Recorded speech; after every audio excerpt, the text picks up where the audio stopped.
எல்லாருக்கும் வணக்கம்.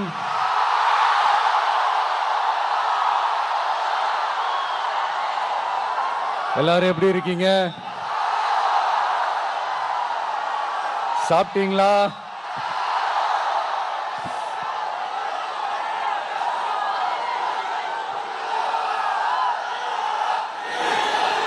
அண்ணா அவர்களுக்கு ஒரு வணக்கம், பெரியார் அவர்களுக்கு ஒரு வணக்கம். இப்ப நான் எந்த மண்ணில் நின்னுட்டு இருக்கிறேன் தெரியுமா? நாகூர் ஆண்டவர் அன்போட நெல்லுக்கடை மாரியம்மன் அன்னை வேளாங்கண்ணி ஆசியோட கடல் தாய் மடியில் இருக்கிற என் மனசுக்கு ரொம்ப நெருக்கமான நாகப்பட்டினம் மண்ணில் இருந்து நின்று பேசிட்டு இருக்கிறேன். என் நெஞ்சில் குடியிருக்கும்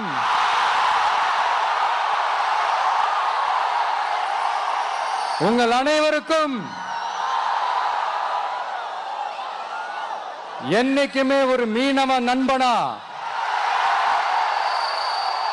இருக்கிற இந்த விஜயோட அன்பு வணக்கங்கள்.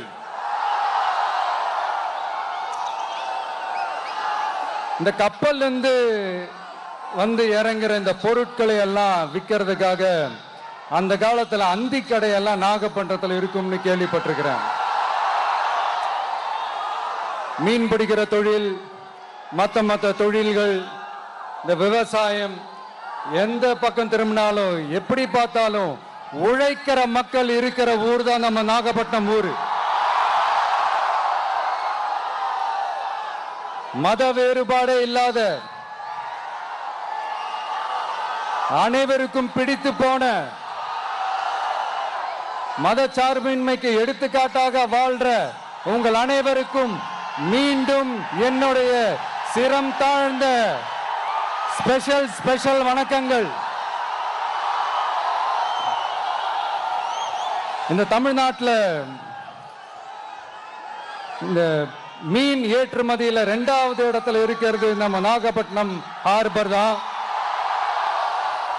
ஆனா அங்க நவீன வசதிகளோட இந்த மீன் பதப்படுத்துற இந்த மாடர்ன் தொழிற்சாலைகள்லாம் இல்லை. அது மட்டும் இல்ல, இந்த அடிப்படை வசதிகள் கொண்ட இந்த வீடுகள்லாம் இல்லாம ரொம்ப அதிகமா இந்த குடிசை பகுதிகள் இருக்கிற ஊரும் நம்ம நாகப்பட்டினம் ஊரு தான்.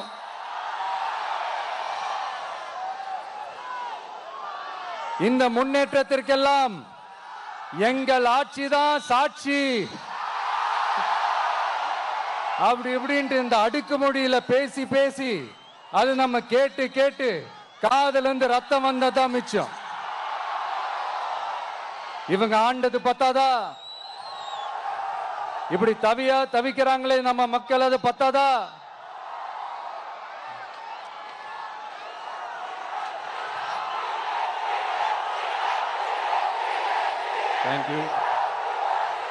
தேங்க்யூ. இந்த இலங்கை கடற்படையால நம்ம மீனவர்கள் தாக்கப்படுறதையும் அதுக்கான காரணத்தை பத்தியும் அதுக்கான தீர்வை பத்தியும் நான் மதுரை மாநாட்டிலே நான் பேசியிருந்தேன். அது ஒரு தப்பா? மீனவர்களுக்காக குரல் கொடுக்கறதும் அவங்களோட நிக்கிறதும் நம்மளுடைய கடமை, நம்மளுடைய உரிமை. நான் என்ன இன்னைக்கு நேத்தாங்க அவங்களுக்காக குரல் கொடுக்கிறேன். இதே நாகப்பட்டினத்துல 14 வருஷத்துக்கு முன்னாடி 2011 February 22 இதே நம்ம மீனவர்கள் தாக்கப்பட்டதை கண்டிச்சு ஒரு பொதுக்கூட்டம் ஒண்ணு நடத்தணும் இல்லையா? இந்த விஜய் களத்துக்கு வர்றது ஒண்ணு புதுசு இல்ல கண்ணா. எப்போ வந்தாச்சு. என்ன ஒண்ணு, முன்னாடிலாம் விஜய் மக்கள் இயக்கம் என்ற அந்த இயக்கமா வந்து நிற்போம். இப்ப தமிழக வெற்றி கழகம் என்ற அந்த ஒரு அரசியல் இயக்கமா வந்து நிக்கிறோம். அவ்வளவுதான் வித்தியாசம். அன்னைக்கும் சரி, இன்னைக்கும் சரி, இனிமேலும் சரி, மக்களுக்காக மக்களோட நிக்கிறது தான். இது புரிய வேண்டியவங்களுக்கு புரிஞ்சா சரி.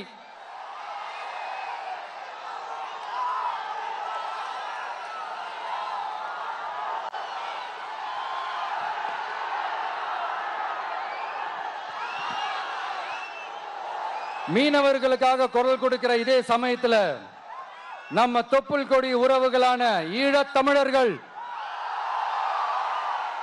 அவங்க இலங்கையில் இருந்தாலும் உலகத்துல எந்த மூலையில இருந்தாலும் தாய்ப்பாசம் காட்டின தலைவனை இழந்து தவிக்கிற அவங்களுக்காகவும் குரல் கொடுக்கிறது, அவங்களுக்காகவும் நிக்கிறது நம்மளோட கடமை இல்லையா?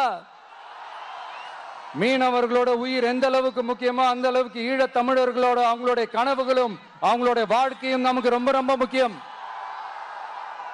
நம்ம மீனவர்கள் படுற இந்த கஷ்டத்தை எல்லாம் பார்த்து ஒரு பெருசா ஒரு கடிதம் ஒண்ணு எழுதிட்டு அதுக்கப்புறம் கப்சிப்னு சைலண்டா போறதுக்கு நாம ஒண்ணு இந்த கபட நாடக திமுக அரசும் கிடையாது.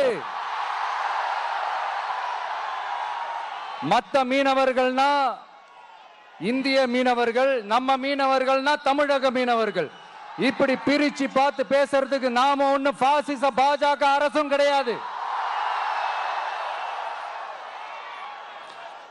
நிரந்தரமான தீர்வு, நிரந்தரமான ஒரு இந்த ப்ராப்ளத்தை சால்வ் பண்றது தான் நம்மளுடைய ஒரு முக்கியமான ஒரு அஜெண்டாவே. சரி, இப்ப நம்ம நாகப்பட்டினம் ஏரியாவுக்கு வருவோம்.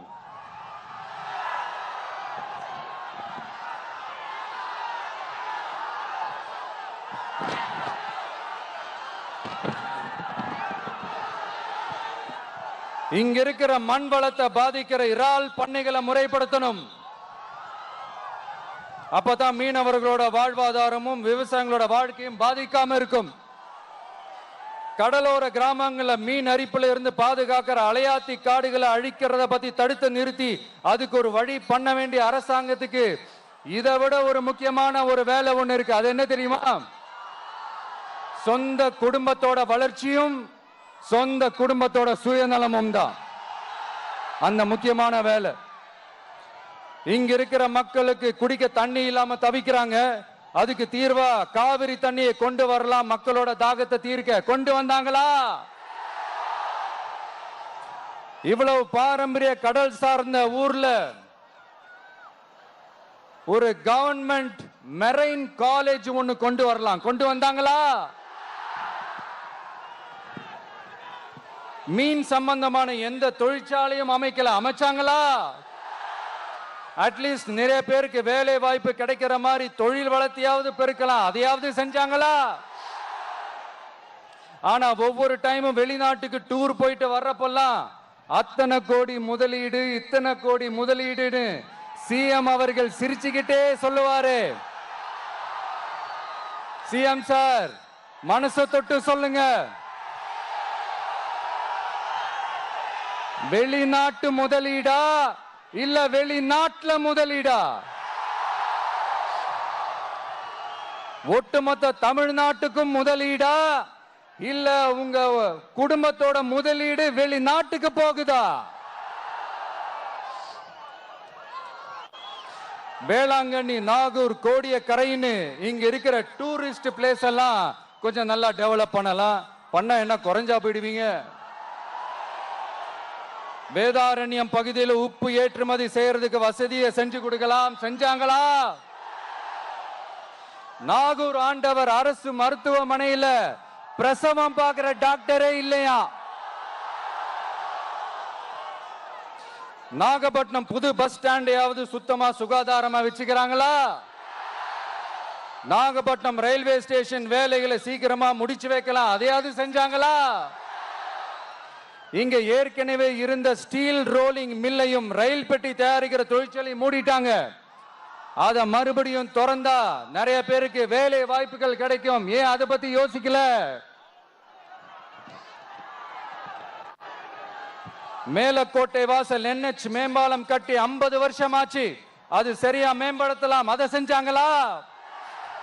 Thanjavur to Nagapattinam NH road வேலை பல வருஷமா நடக்குது, இன்னும் முடிச்ச பாடே காணும், அதை வேகப்படுத்தி முடிச்சிருக்கலாம், அதையாவது செஞ்சாங்களா? ரொம்ப முக்கியமா நெல்லு மூட்டையெல்லாம் மழை காலத்துல வெள்ளத்துல நனைஞ்சு நம்ம விவசாயிங்க எவ்வளவு வேதனைப்படுறாங்க. அதுக்கு சரியான ஒரு குடவுன் கட்டி தரலாம், அதையாவது கட்டி தந்தாங்களா? எலெக்ஷனுக்கு முன்னாடி திமுக காரங்க வந்து செய்வோம் செய்வோம் செய்வோம் செய்வோம்னு சொன்னாங்களே, செஞ்சாங்களா? இதெல்லாம் எதுவுமே செய்யாம எல்லாத்தையும் செஞ்ச மாதிரியே அதையும் பெரியம்மையா வேற சொல்லுவாங்க இவங்க. நான் வந்து போன வாரம் திருச்சிக்கும் அரியலூர் மாவட்டத்துக்கும் போய் நம்ம மக்களை சந்திக்க போயிருந்தேன். அப்போ பெரம்பலூரும் போக வேண்டியது. அங்க சில ரூல்ஸ் அண்ட் ரெகுலேஷன்ஸ், ஒரு கட்டத்துக்கு அப்புறம் இந்த பஸ்ஸே மூவ் ஆகல. அதுக்கப்புறம் அதை தாண்டி ஒரு டைமுக்கு மேல பேசுறது, சரி அதெல்லாம் விடுங்க. இந்த நேரத்தில் பெரம்பலூர் பகுதி மக்களுக்கு நான் மன்னிப்பு கேட்டுக்கிறேன். சீக்கிரமாவே உங்களை தேடி நான் வருவேன் ஃபார் ஷுவர். நம்ம வந்து இந்த டூர் பிளான், இந்த ஷெட்யூல் போட்டதுக்கு அப்புறம் அது என்னப்பா சனிக்கிழமை சனிக்கிழமை சனிக்கிழமை அப்படின்னு ஒன்று ஸ்டார்ட் ஆச்சு. அது ஒன்றும் இல்லை, உங்க எல்லாரையும் வந்து பார்க்கும்போது உங்களுக்கு எந்த விதமான டிஸ்டர்பன்ஸும் இருந்துடக்கூடாது. முக்கியமா உங்களுடைய வேலைகளுக்கு எந்த விதமான டிஸ்டர்பன்ஸும் இருந்துடக்கூடாது அப்படின்ற ஒரே காரணத்துக்காக தான் இப்படி வீக்கெண்டா பார்த்து இப்படி இந்த பிளானை ஷெட்யூல் பண்ணோம். லீவு நாட்கள்ல ஓய்வு நாட்கள்ல வரணும்ன்றதான் அந்த எண்ணமே. அது மட்டும் இல்ல, அரசியல்ல சில பேருக்கு நம்ம ஓய்வும் கொடுக்கணும் இல்லையா? அதனாலதான் இந்த ஓய்வு நாட்களா பார்த்து இப்படி செலக்ட் பண்ணோம். சரி, இப்ப நம்ம மக்களை சந்திக்கிறதுக்கு, நம்ம சொந்தங்களை சந்திக்கிறதுக்கு எத்தனை கட்டுப்பாடுங்க. அந்த இடத்துல பர்மிஷன் இல்ல, இந்த இடத்துல பர்மிஷன் இல்ல. ஆனா அதுக்கான காரணங்கள்லாம் நீங்க கேட்டீங்கன்னா சொத்தையான காரணமா இருக்கும். அங்க பேசக்கூடாது, இங்க பேசக்கூடாது, 5 நிமிஷம் தான் பேசணும், 10 நிமிஷம் தான் பேசணும். நான் பேசுறதே 3 நிமிஷம் தான். அதுலயும் அது பேசக்கூடாது, இதை பேசக்கூடாதுன்னு சொன்னா அப்புறம் தான் எதை தான் பேசுறது. அரியலூர்ல போனப்போ நான் கரெக்டா அந்த ஊருக்கு போறதுக்கு முன்னாடி ஒரு அந்த ஏரியாலேயே அந்த பவர் கட்டு. அப்புறம் நான் திருச்சிக்கு போய் நான் பேச ஆரம்பிச்சதுக்கு அப்புறம் அந்த ஸ்பீக்கருக்கு போற அந்த வயரு கட்டு. இல்ல, நான் தெரியாம தான் கேட்கிறேன் சிஎம் சார். ஃபார் எக்ஸாம்பிள், இப்ப ஒரு RSS தலைவர் இங்க வராருன்னு வச்சுக்கோங்க, இல்ல நம்ம பிரதமர் மோடிஜி அவர்களோ இல்ல உள்துறை அமைச்சரோ இங்க வராருன்னு வச்சுக்கோங்க. இந்த மாதிரி கண்டிஷன்ஸ்லாம் போடுவீங்க, இந்த மாதிரி பவர் கட் பண்ணுவீங்க, இந்த மாதிரி வயர் கட் பண்ணுவீங்க. கொஞ்சம் கட் பண்ணி தான் பாருங்களேன். முடியாதுல, பேஸ்மெண்ட் அதிரும்ல. நீங்க தான் மறைமுக உறவுக்காரர்களாச்சே. இதாவது பரவாயில்லைங்க. இதை தாண்டி ஒரு ரூல் ஒண்ணு போட்டாங்க, பஸ்ஸுக்குள்ளேயே இருக்கணுமா, பஸ்ஸை விட்டு வெளியில வரக்கூடாதான், கையை இவ்வளவுதான் தூக்கணுமா, இப்படியே வரணுமா, மக்களை பார்த்து சிரிக்காத, மக்களை பார்த்து கையசைக்காத, இப்படியெல்லாம். ஐயோ ஐயோ, நானும் என்னவோ ஏதோ நினைச்சேங்க. செம்ம காமெடியா இருக்குங்க. I am just enjoying like anything. நேரடியாவே கேட்கிறேன், சிஎம் சார் மிரட்டி பாக்குறீங்களா? அதுக்கு இந்த விஜய் ஆள் இல்ல சார், அதுக்கு நாம ஆள் இல்ல சார். என்ன செஞ்சிருவீங்க? மேக்சிமம் கொள்கைய சும்மா பேருக்கு மட்டும் வச்சுக்கிட்டு குடும்பத்தை வச்சு கொள்ளையடிக்கிற உங்களுக்கே இவ்வளவு இருந்தா, சொந்தமா உழைச்சி சம்பாதிச்ச எனக்கு எவ்வளவு இருக்கும்?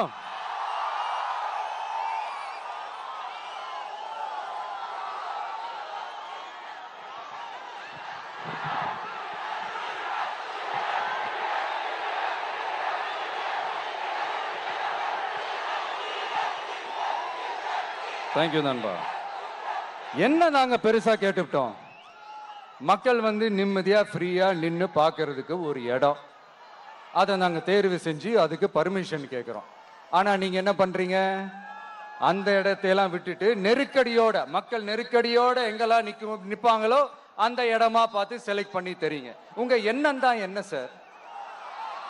நான் அவங்கள பார்க்க கூடாது, அவங்களோட பேசக்கூடாது, அவங்க குறைகளை கேட்க கூடாது, அவங்களுக்காக குரல் கொடுக்க கூடாது. என்னதான் சார் உங்க எண்ணம்? சரிங்க சார், ஒரு அரசியல் தலைவன் அப்படின்றதெல்லாம் மறந்துருங்க. ஒரு சாதாரண ஒரு தமிழ்நாட்டு மண்ணோட ஒரு மகனா, ஒரு நம்ம தமிழ் மக்களுடைய ஒரு சொந்தக்காரனா, என் மக்களை, என் குடும்பத்தை, என் சொந்தங்களை நான் பார்க்க போனா என்ன பண்ணுவீங்க? அப்பவும் தடை போடுவீங்களா? வேணாம் சார். இந்த அடுக்குமுறை, இந்த அராஜக அரசியல்லாம் வேணாம் சார். நாம ஒண்ணு இங்க தனியால் இல்லைங்க சார். மாபெரும் மக்கள் சக்தியோட பிரதிநிதிங்க சார். மாபெரும் பெண்கள் சக்தியோட சகோதரன் சார். மாபெரும் இளைஞர் இயக்கமா இருக்கிறோம் சார். மறுபடியும் சொல்றேன், 2026ல ரெண்டு பேருக்கு நடுவுல தான் போட்டியே. ஒண்ணு இன்னொன்னு, ஒண்ணு இன்னொன்னு.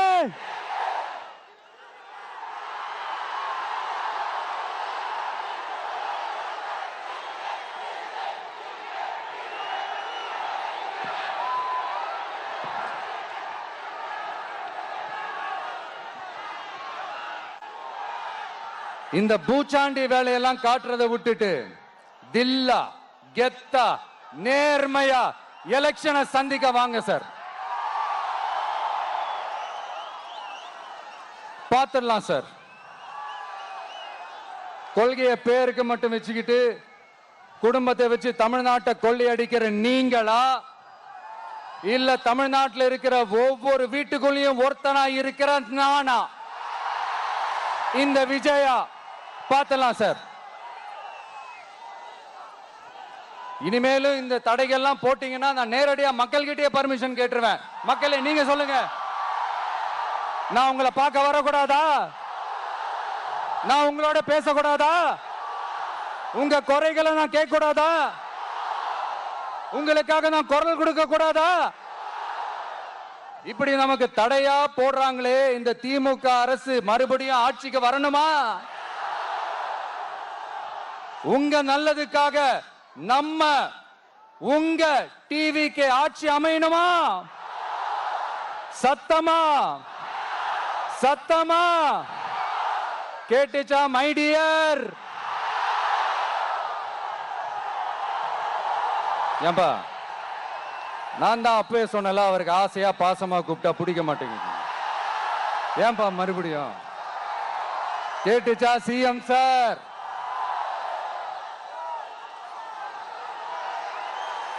இந்த போர் முழக்கம் உங்களை ஒரு நிமிஷம் கூட தூங்க விடாது, துரத்திக்கிட்டே வரும். கான்பிடண்டா இருங்க, நல்லதே நடக்கும், வெற்றி நிச்சயம். மீண்டும் சந்திக்கும் வரை நன்றி, வணக்கம்.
விஜய் உயிரென்ன வரனா